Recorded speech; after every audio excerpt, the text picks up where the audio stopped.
bones in the ocean. The young man nervously rubbed his hands together as Valentina Isabella Higuera moved around the room, examining likely items. An old bouge in the corner, a delicate model of a corsair vessel in a dusty bottle, a box overflowing with rings, chains, and bangles. "We meant to tidy up in here," said her host apologetically, "but we've been so busy since the funeral. My sister and her entire family live in Faros, you see." Lived in Faros. And now? Valentina didn't answer. Her gaze kept being drawn back to an illuminated manuscript, colours dulled by time, that hung near the door. She picked it up, skimmed it, weighed it in her hands. A marriage contract.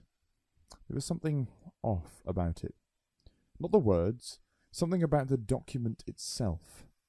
She cleared a space on the cluttered desk and took from her bag a beautiful cut glass bowl and several red candles. Working quickly, she arranged them around the rolled parchment. She pulled out a little bottle of vivid violet liquid, pausing to look over at the young man. He blanched slightly and then nodded, confirming that he would pay for the liao. She poured the precious liao into the bowl, adding a few pinches of dark red powder, and then ran her finger along the underside of the desk where the dust was thickest. She mixed everything together and drew a line under each closed eye.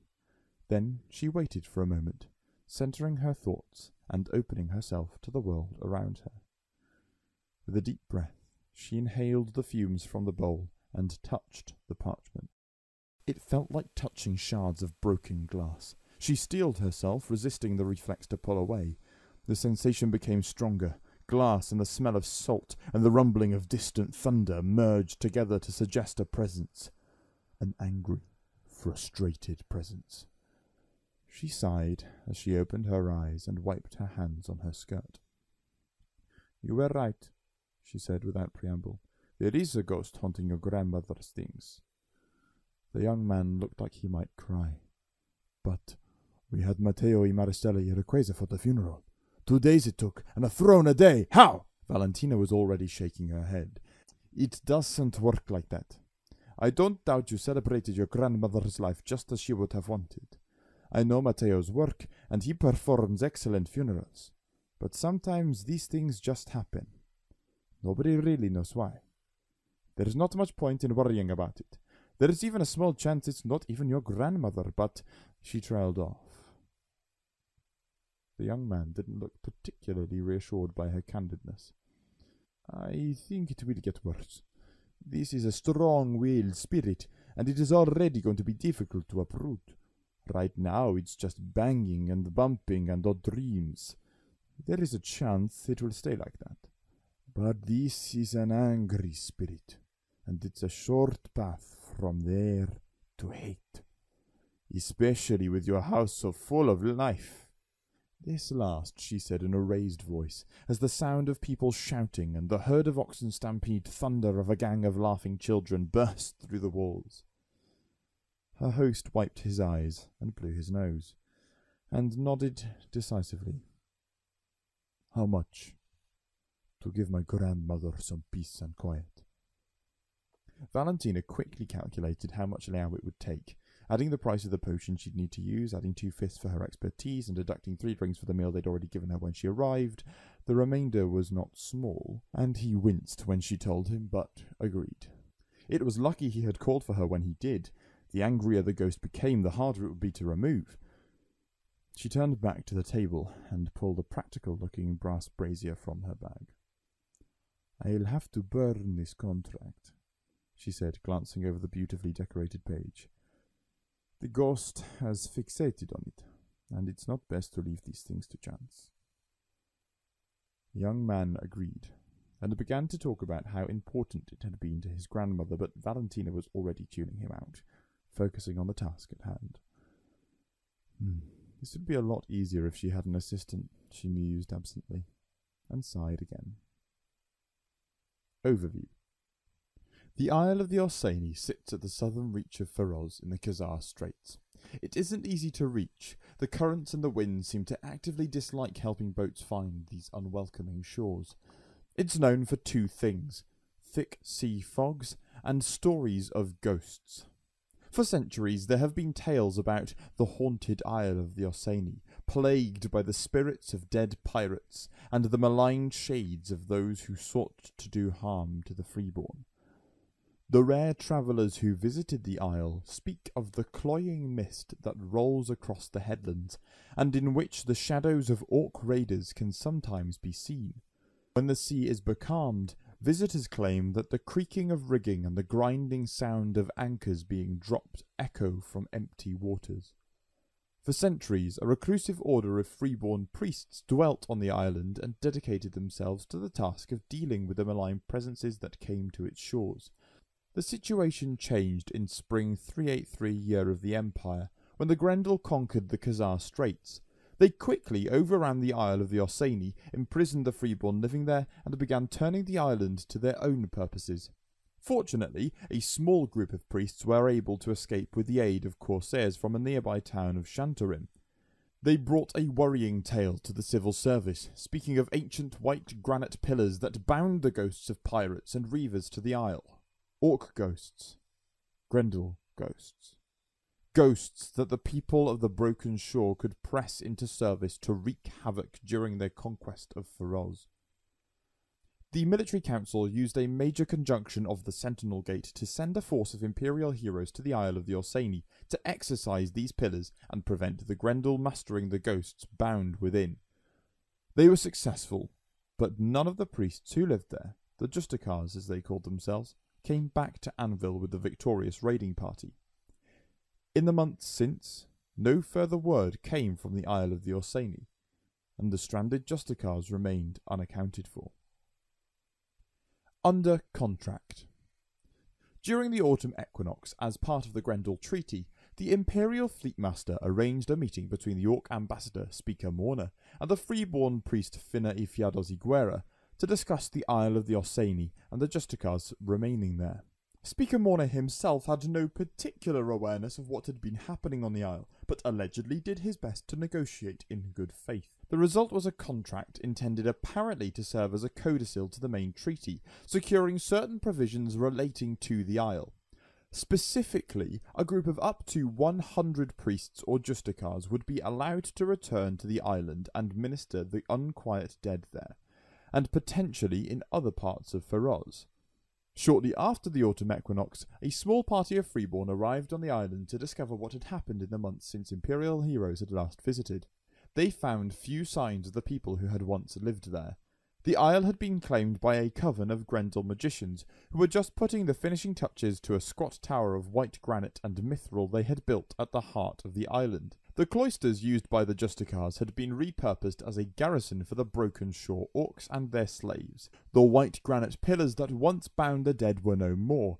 It appeared that after the Imperial heroes exorcised all the ghosts that had once been bound to them, the Grendel took the precaution of destroying what remained. The leader of the Orc Coven, Saltbinder Grekod, explained that given the pillars' purpose as to trap the souls of dead orcs, particularly Grendel orcs, they had been destroyed within days of the spring solstice. The remaining freeborn on the island were killed in the fighting during and after the battle between the Empire and the Grendel. Saltbinder Grekod and his coven were less than happy that the land they had claimed would have to be shared with freeborn priests, and there were tense exchanges between the orc magicians and both the freeborn visitors and their Grendel escort. In the end, a compromise was reached. Priests would be free to establish an enclave on the northern coast and left to their own devices, as long as they extended the same courtesy to the orc magicians. Saltbinder Grekod and his coven were clear that they would not give up the regio they had claimed, nor provide access to it under any circumstances. The ritual site was not covered by any treaty. It was also an important military objective in addition to being their new home. Uneasy Company. There is now a small contingent of Brass Coast priests and their companions on the Isle of the Orsini. They are free to practice their religion and their ceremonies, but their community exists under the watchful eye of Saltbinder Grekod and their warriors. They are able to come and go as they wish, but for their own safety, Governor Rahab has requested that any ships visiting the island do so with Grendel escort to ensure there are no accidents. The magicians observe the priests, and the priests observe the magicians. The Grendel are practitioners of the little-regarded magic of salt, which is described as the art of ending punishment and oaths. They've come to the island to make use of the Regio at its heart, which, while not especially strong by imperial standards, has a particular affinity for speaking to the dead. The isle itself is quiet. According to the remaining Justicars, any ghosts adrift in the Bay of Catazar would be trapped here by the white stone pillars if they came too close to the isle. The Justicars studied the arts of exorcism and used them to release any ghosts which they identified as being human rather than orc, or to deal with any malevolent phantom that escaped the pillars' binding. The pillars destroyed, there is nothing to call the ghosts of the bay back to the isle, or to trap them here. The locations where the white granite monoliths once stood were examined under the watchful eye of the Grendel magicians. The rubble clearly had no particular provenance, neither magical nor spiritual. In an unguarded moment, one of the Grendel magicians opined that they had used magic of sky, sand and salt to call and bind the dead, like stone anchors keeping them in the world for some reason. It was clear that the Grendel was not impressed. There is no indication of how the monoliths might be rebuilt. The pillars predate the arrival of the Freeborn in the Khazar Straits, and the Justicars themselves never understood precisely how they worked, or who had constructed them in the first place. With the white granite pillars gone, there are no more restless spirits here. The isolated location makes the island conducive to study and meditation, providing an opportunity for those who wish to study and learn the arts of exorcism to practice their developing skills. There is a weight of tradition as well. Several well-thumbed scrolls and books offering guidance to priests dealing with dangerous spirits have already been brought back from the Saltbinder, who has no use for them. The treaty with the Grendel presents an opportunity to establish a small community of freeborn priests dedicated to studying magic and priestly rites for dealing with the unquiet dead. Any community will never be large. The treaty limits their numbers to 100, and the isle would never be large enough to support a town. Fortunately, ghosts are rare in the Brass Coast. Perhaps because of that, the freeborn in general take little interest in them. However, those rare few who are interested in such things now have a place they can travel to, where they can study with like-minded fellows, provided they are prepared to risk the ever-present threat of the Grendel repeating the purge of the island that followed the spring equinox 383 YE, of course. A new home. During the autumn equinox 383 year of the Empire, the Freeborn Assembly passed a statement of principle, upholding a call by Fina y Fiados y Guerra to bring together the remaining Justicars of the Brass Coast and expand their numbers into a force dedicated to laying the dead to rest. While the Justicars left behind on the Isle of Orsini are gone, those who fled the isle to bring word of the Grendel activities to Anvil have survived. The group have no esoteric knowledge and no special abilities, but most are capable exorcists with skills comparable to a highborn steward of the dead. However, there are a few priests across the Brass Coast who take an interest in exorcism. With the support of their nation, they could be encouraged to come together and share their expertise with one another, and those who needed to consult with them. One way to support them would be to create a suitable sanctuary that would house the priests and help them study and practice. The Freeborn have secured the right to construct such a sanctuary on the Isle of the Orsini with the treaty they signed. Half of the remaining Justicars are keen to return, eager to show the Grendel that they have not been defeated or driven off.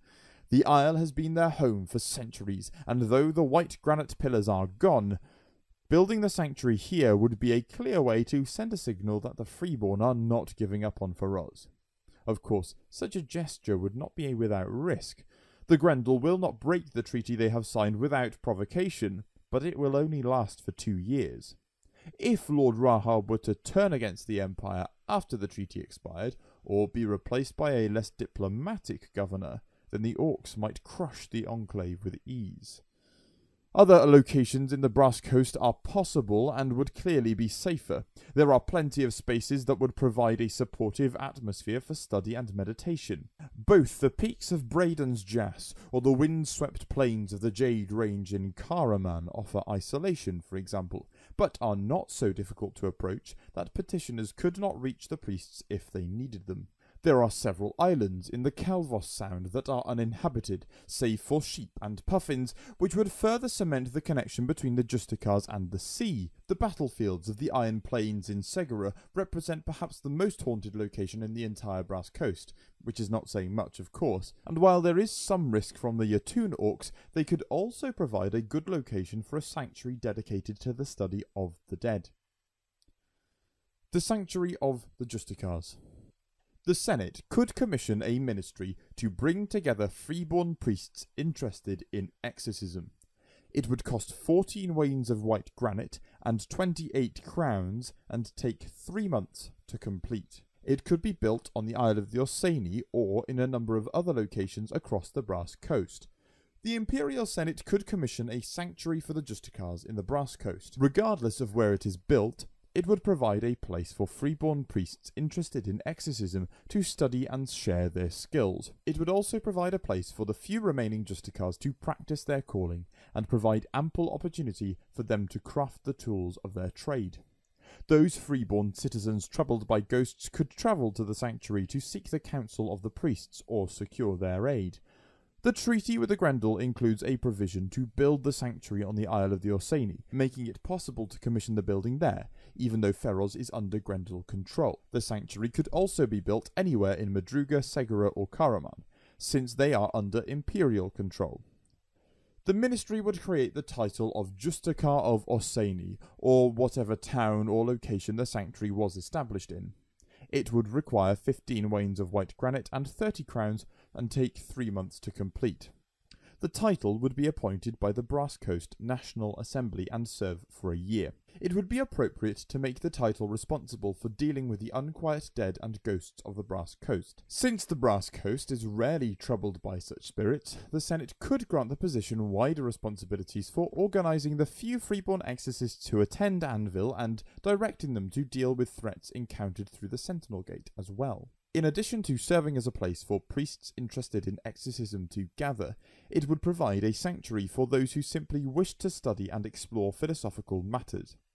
As a ministry, the appointed Justicar would gain access to tools and materials useful for the practice of exorcism, provided they were prepared to pay what such things were worth. A Cuckoo's Egg. The document that Fene Ifiados Iguera holds explicitly forbids any act of espionage by the Justicars. The Corsairs of Shantarim have an alternative suggestion that they believe does not break the contract. During the initial visit to the Isle of the Orsini, the freeborn priests are approached by a young woman from a nearby town of Shantarim.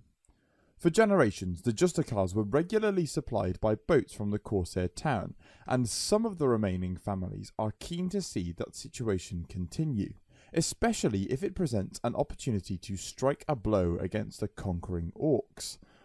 Under the guise of building up the small enclave on the island, it would be possible to divert weirwood and money to the freeborn of Shantarim, and help them to build a novel type of spy network dedicated to keeping an eye on the comings and goings of the Grendel.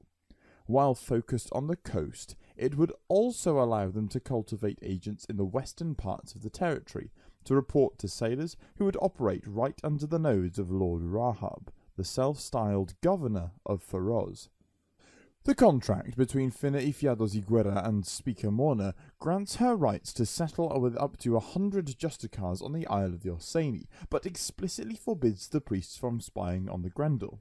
It says nothing about other agents, nor does it explicitly rule out spying. Obviously, Lord Rahab is unlikely to be happy if he discovers the Empire is spying on him, regardless of what might be written in treaties or contracts. But it would not breach the agreement Fene Ifiados Iguera made with Speaker Morna. It would be the Corsairs that were doing the spying, after all. Furthermore, unless something went seriously wrong, there would be no way for the Grendel to easily find out about spies operating in the conquered territory. Eyes of Salt and Flame.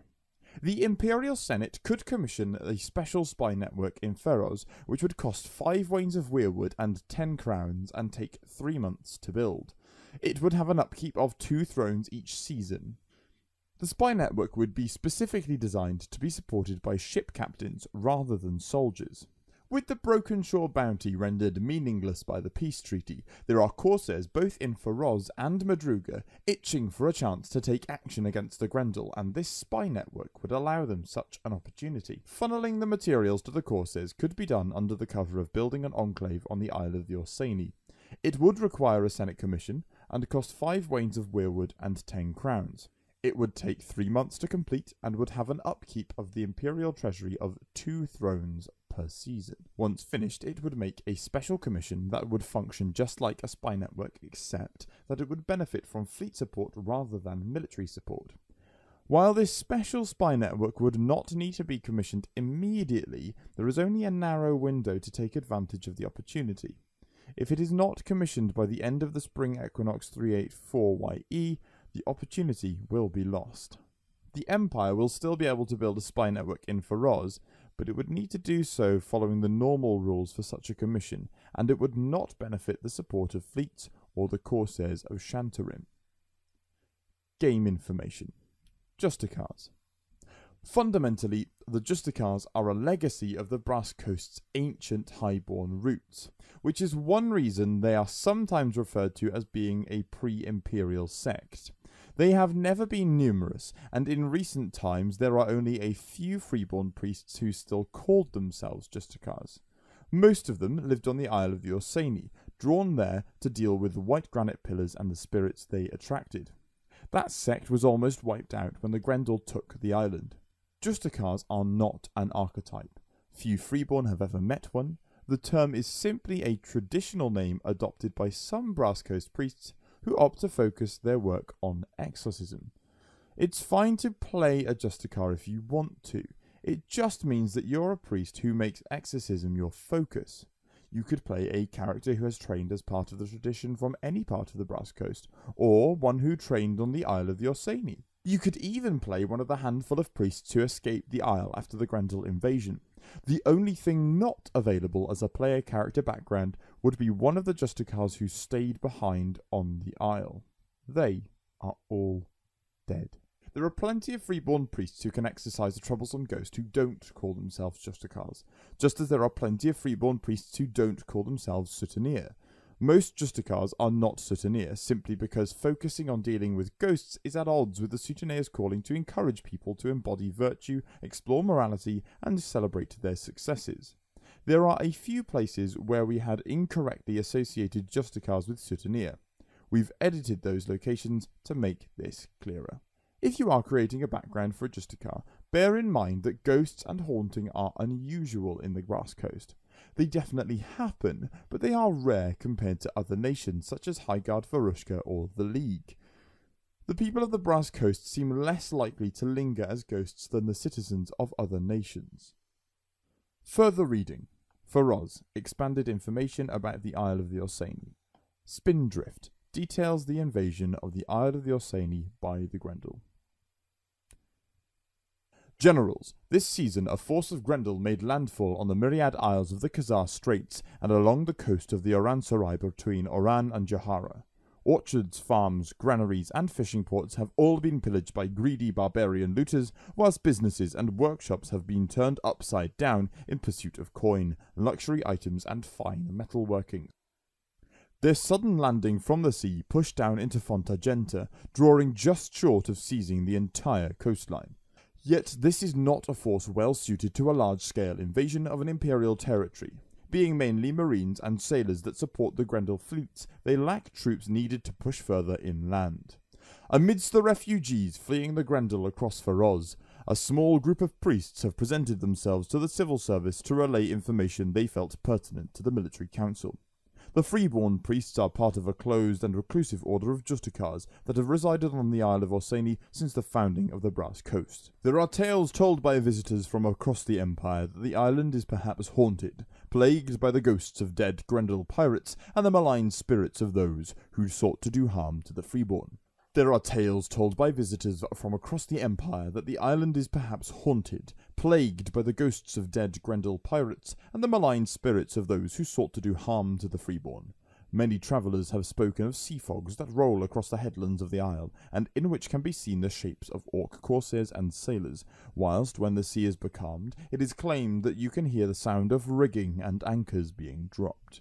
Yet, despite these accounts, the freeborn of the island have dismissed the claims and protested that there is nothing untowards to be found on the island. It transpires that there is perhaps some truth to these rumours after all. The Justicars have informed the civil service that long ago a quintet of white granite pillars were built on the island, each attuned to sea winds and designed to trap the ghosts of those who died at sea in battle with the corsairs of Shantarin. They believe that the Grendel have come to the island seeking to release the ghosts of former pirates and reavers to aid them in their assault on Feroz. More of their number are being held by the barbarians at the Pillars of Orsini as some sort of shaman or link to the ancestors of the Broken Shore begins preparations to call forth an army of dead orcs. If the Justicars can be freed, they will be able to aid in exorcising the powerful spiritual presences trapped in the 5 pillars. An opportunity exists to travel to the Pillars of Orsini in the Khazar Straits in Feroz on either Saturday or the Sunday of the equinox. The following objectives are presented to the Council for discussion. Primary objective: conduct exorcisms, believed to require between 15 and 25 contributing priests on the pillars. Secondary objective: rescue the freeborn Justicars and have them guide forces to the various pillars. Prognostications on the potential outcomes of the conjunction are as follows. If not taken, nothing will prevent the Grendel from summoning a spiritual army with a strength of 5,000 in Feroz. Successfully exercising each pillar will reduce the number of ghosts that can be called on. Exercising 4 of the pillars will prevent the army from being summoned. In the event that the army is summoned, prognosticators believe that they will decay at a rate of about 1,000 force per season. Civil Service Briefing for the Military Council, Spring 383 YE.